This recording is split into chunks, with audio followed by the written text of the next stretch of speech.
La construction hors site, c'est quelque chose d'assez nouveau. Peut-être certains d'entre vous n'en ont pas entendu parler depuis longtemps. C'est un terme que nous avons amené en France il y a seulement 2 ans et demi. Et c'est en fait une traduction du mot anglo-saxon de off-site building. Quelque part, les anglo-saxons nous disent qu'il y a 2 manières de construire. La première manière, elle est ancestrale, on la connaît tous. On construit sur le chantier. Et puis, il y a une autre façon de faire qui consiste à préfabriquer des éléments, des petits, des grands, des simples, des complexes. Ces éléments, on les fabrique dans un atelier ou dans une usine. Ils peuvent être en bois, ils peuvent être en béton, ils peuvent être en acier, ils peuvent mélanger les matériaux. Ça peut être des tuyaux, ça peut être des fils électriques. Mais on va faire un préassemblage de tout ça dans une usine ou dans un atelier. Et ensuite, on va déplacer ces éléments pour les assembler sur le chantier. Donc, quelque chose qui va nous parler d'industrialisation, quelque chose qui va nous parler de préfabrication, et qui est véritablement un changement culturel très fort, parce que si on veut réussir l'industrialisation de la construction, il faut intégrer dans sa tête le plus tôt possible qu'on va avoir à penser préfabrication et industrialisation. Là encore, les anglo-saxons ont un terme très intéressant que je vous invite à retenir, qui est d'ailleurs un terme que tout le monde utilise, y compris en France, dans l'industrie, qui est le terme de DFMA, Design for Manufacture and Assembly. On va devoir concevoir pour préfabriquer et ensuite assembler.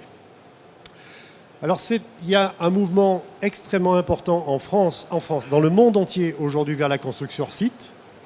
Les raisons, elles sont nombreuses. La première, c'est que vous savez qu'on a une planète qui est en train d'accueillir de plus en plus d'êtres humains.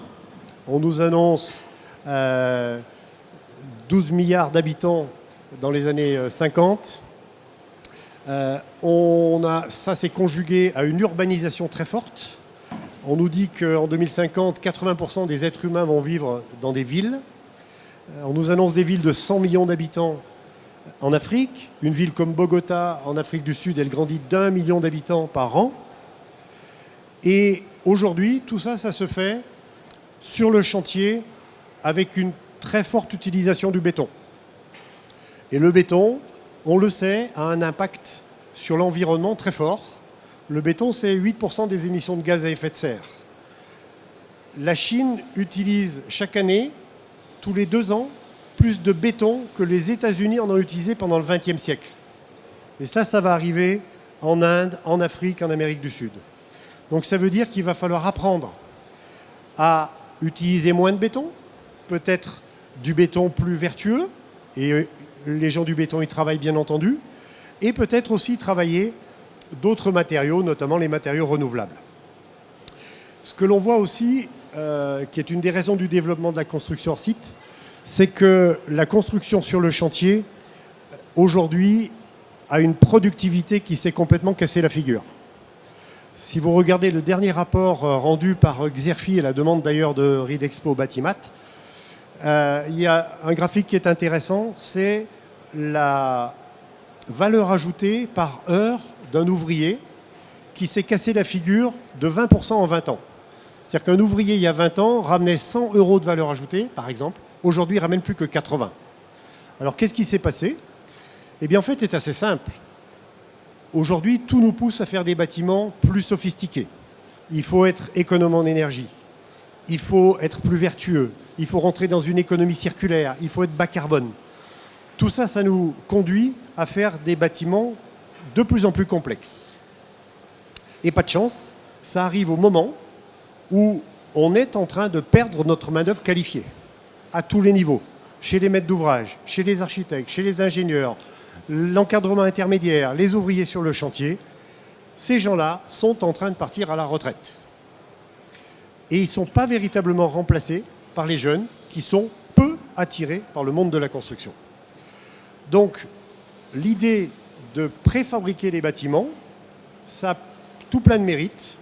On va réduire considérablement les nuisances dans la ville, Parce que quand on délocalise le chantier dans une usine à l'extérieur de la ville, on réduit considérablement le nombre de besoins en termes d'heures sur le chantier.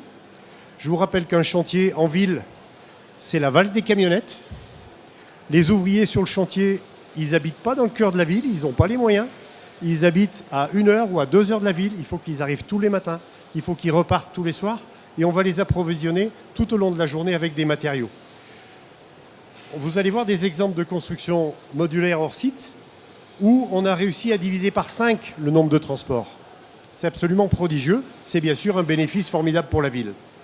Et on va du coup ramener des heures de travail dans des zones à l'extérieur de la ville qui sont plutôt des zones défavorisées. Et dans ces zones-là, on va ramener de l'emploi. Et on va même pouvoir le ramener en réindustrialisant quelque part la France, puisqu'on sait qu'on est capable de fabriquer, par exemple, des modules de chambres d'hôtel dans une usine qui, auparavant, fabriquait, par exemple, des grille-pains ou des moteurs automobiles, avec le même personnel, parce qu'on est dans une logique industrielle. Voilà, donc la construction hors site, c'est quelque chose de tout à fait passionnant. On a dans sa tête, quand on écoute parler de la construction hors site, des mots comme modulaire, comme préfabrication, comme industrialisation. Et on se dit, mais qu'est-ce qu'on peut bien faire avec ça? On va empiler des boîtes, ça va être moche. Et c'est pas du tout ce qu'on va vous montrer aujourd'hui. J'espère qu'on va vous faire découvrir un monde nouveau qui est absolument passionnant. Alors certes, ça change les habitudes. Et c'est là que c'est le plus difficile. C'est que techniquement, vous allez voir, on est absolument capable de préfabriquer n'importe quel bâtiment. N'importe quel bâtiment.